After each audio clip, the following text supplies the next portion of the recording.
नमस्कार मेरे स्वास्थ्य के सहयात्रियों, उम्मीद करता हूँ आप सब लोग स्वस्थ और प्रसन्न होंगे।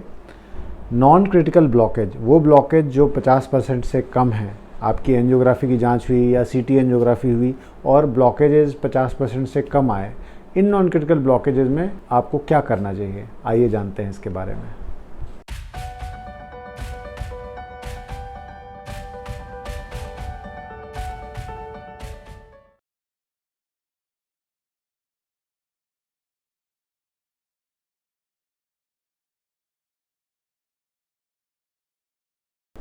आपको दो तरह की परिस्थितियां आ सकती हैं। या तो आपको किसी तरह की परेशानी हुई सीने में या डॉक्टर ने बोला कि आपको एंजियोग्राफी करवानी चाहिए, आपने एंजियोग्राफी की और एक नस में, दो नस में या कई नसों में आपको 30% ब्लॉकेज, 40% ब्लॉकेज, 50% ब्लॉकेज या 50% से कम ब्लॉकेज आए हैं, जिसको हम नॉन क्रिटिकल ब्लॉकेज कहते हैं। या तो दूसरी कंडीशन होती है कि जब आपने एंजियोग्राफी करवाई और एक नस में या दो नस में क्रिटिकल ब्लॉकेज आए, आपने एंजियोप्लास्टी करवा ली और बाकी एक या दो नस में आपको 30% ब्लॉकेज है, 40% ब्लॉकेज है, या आपको बाईपास सर्जरी सजेस्ट की गई है और दो नसों में क्रिटिकल ब्लॉकेज है, एक नस में ब्लॉकेज 30% है। इस ब्लॉकेज का जो कि 50% या उससे कम है, उसका हमें आगे कैसे ध्यान रखना चाहिए। सबसे पहले आपको चाहे बाकी नसों में क्रिटिकल ब्लॉकेज हो या ना हो, अगर आपके किसी भी नस में नॉन क्रिटिकल ब्लॉकेज है, आपको ये समझना चाहिए कि यह एक तरह का आपको सावधान होने का मौका है कि आपको यह पता चल गया है कि आपकी खून की नसों के जो अंदरूनी सतह है, जिसको एंडोथीलियम कहते हैं, जैसा कि मैंने पिछले वीडियोज़ में बताया था कि उसमें कोलेस्ट्रॉल के जमाव के कारण एक पपड़ी सी बन जाती है और वो पपड़ी धीरे धीरे मोटी होती है तो ब्लॉकेज बनने शुरू होते हैं।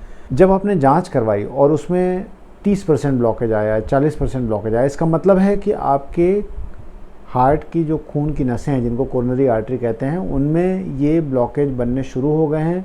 उनकी जो अंदरूनी सतह है, एंडोथीलियम है, वह अस्वस्थ है और इसको आपको स्वस्थ करने का प्रयास तुरंत शुरू कर देना चाहिए। ब्लॉकेज नॉन क्रिटिकल होने से हम बिल्कुल निश्चिंत नहीं हो सकते। अगर आपके हार्ट में रिपोर्ट किया गया है कि कुछ प्लाक है या हल्की सी पपड़ी है या 20% ब्लॉकेज है, 30% ब्लॉकेज है, तुरंत हमें इन चीज़ों पे सावधानी रखनी शुरू कर देनी चाहिए। पहला, क्या आपका कोलेस्ट्रॉल लेवल नॉर्मल रहता है? क्या आपका ब्लड शुगर लेवल नॉर्मल रहता है? आपका ब्लड प्रेशर कैसा है? आपका वज़न ओवरवेट तो नहीं है? आप फिज़िकल एक्टिविटी या थोड़ा बहुत चलना फिरना, व्यायाम करते हैं कि नहीं करते हैं? आपकी नींद कैसी है? आपका तनाव का लेवल कैसा है? आपके स्वास्थ्य के बाकी इश्यूज़ कैसे हैं? आप कोई ऐसी दवा तो नहीं ले रहे हैं जो आपके कोलेस्ट्रॉल डिपोजिशन को बढ़ाती है? इन सभी फैक्टर्स को आपको ध्यान में लाना चाहिए और द मोमेंट, जिस क्षण आपको पता चलता है कि मुझे ये नॉन क्रिटिकल ब्लॉकेज हैं, आपको इन सारे एस्पेक्ट्स में एक होलिस्टिक अप्रोच में आपको एक्शन लेना चाहिए। अगर आप ऐसा करते हैं तो आप इस ब्लॉकेज को न केवल बढ़ने से रोक सकते हैं, बल्कि कई बार इसको डिज़ोल्व भी कर सकते हैं, रिवर्स भी कर सकते हैं और ये ब्लॉकेज आपके नॉन क्रिटिकल जो ब्लॉकेजेस हैं वो ठीक भी हो सकते हैं। इस बात की 100% संभावना भले ना हो, लेकिन बहुत हद तक हमने देखा है कि ये या तो वहीं रुक जाते हैं या कई बार रिवर्स भी हो जाते हैं। डॉक्टर आपको कुछ दवा प्रिस्क्राइब करते हैं आवश्यकता के अनुसार, आपके प्रोफाइल के हिसाब से, जिनमें एक खून पतला करने की दवा होती है, जिन्हें एंटीप्लेटलेट ड्रग कहते हैं। इसके अलावा कोलेस्ट्रॉल कम करने की भी एक दवा दी जाती है। सामान्यतः अगर इस तरह का प्लाक या इस तरह के नॉन क्रिटिकल ब्लॉकेज होते हैं तो ऐसा माना जाता है कि कोलेस्ट्रॉल का लोड आपके बॉडी में ज़्यादा है और वो आपके खून की नसों में डिपॉजिट हो रहा है, इकट्ठा हो रहा है। ये जो दवाइयाँ आपको प्रिस्क्राइब की जाती हैं, इन्हें नियमित लें। और ऐसा देखा गया है कि कई बार इस विशेषकर यंग पेशेंट्स जो होते हैं, जो कम उम्र के पेशेंट होते हैं और उनमें सीटी एंजियोग्राफी में या एंजियोग्राफी में इस तरह के नॉन क्रिटिकल ब्लॉकेज ही कई बार मेजर हार्ट अटैक का कारण बनते हैं। तो डॉक्टर के द्वारा प्रिस्क्राइब की हुई दवा, चाहे वो कोलेस्ट्रॉल कम करने की हो या एंटीप्लेटलेट मेडिकेशंस हो, उन्हें नियमित लें।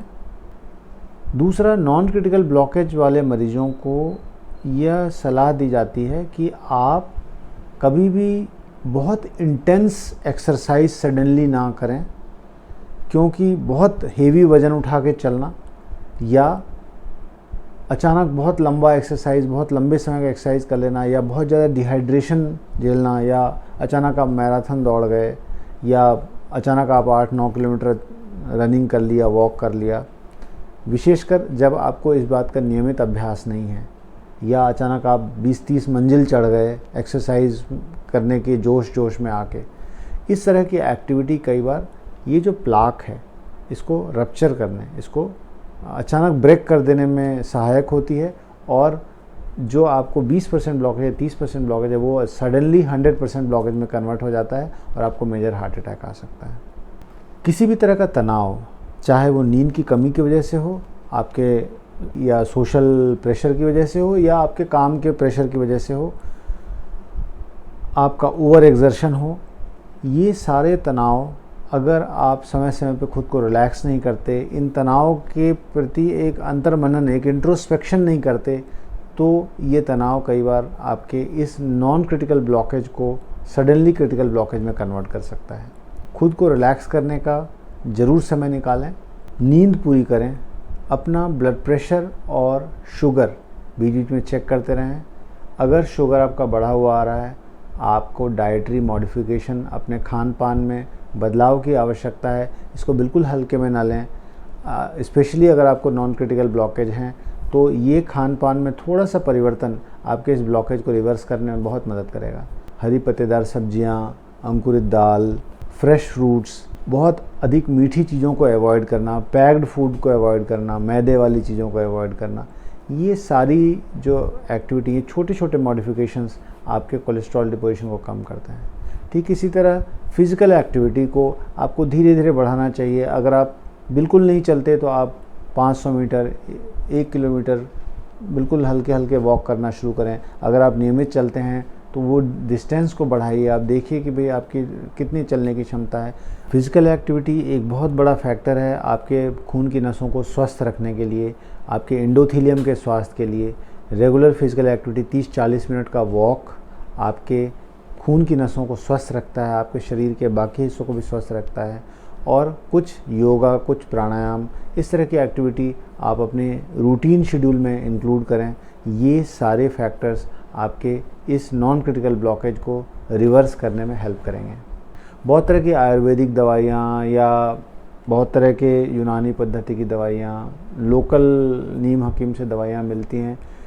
इस तरह की दवाओं का कितना रोल है यह साइंस में प्रूव्ड नहीं है, पर मैं आपको यही रिकमेंड करूँगा कि हम बहुत सोच समझकर इन दवाओं का सेवन करें, और जो ऑथराइज्ड, जिनके पास एक अच्छी डिग्री है, उनसे ही हम दवा लें। दवाइयाँ लेबल्ड लें जहाँ हमें पता हो कि हम कौन सी दवा ले रहे हैं, और किसी विश्वसनीय स्रोत से ही हम दवाइयाँ लें।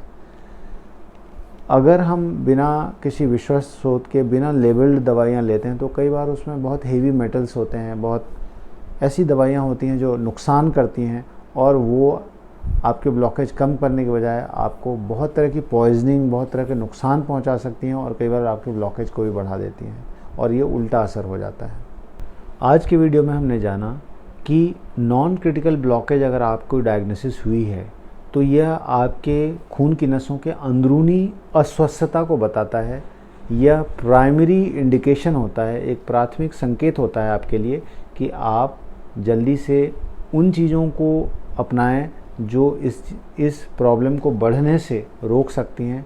रोकथाम ज़्यादा बेहतर है रैदर दैन कि आप बीमारी में पड़ें और उससे ग्रस्त होकर आप डॉक्टर के पास पहुँचें। तो अपने आपको जो दवाइयाँ रिकमेंड की गई हैं वो बराबर आप नियमित लें, बिना डॉक्टर की सलाह के बंद ना करें। अपना cholesterol, blood pressure, blood sugar नियमित चेक करें। अपने खान पान में अनहेल्दी चीज़ें, अस्वस्थ चीज़ें, जंक फूड, इन सब का सेवन कम करें। जो स्वस्थ फ्रेश भोजन है, हरी पत्तेदार सब्जियां हैं, उनको लें। अपना नींद, अपने डाइट, अपने एक्सरसाइज पे ध्यान दें, और रिलैक्सेशन को जीवन में स्थान दें। 15 मिनट, आधा घंटा ऐसा भी समय निकालें जब आप कंप्लीटली रिलैक्स करें।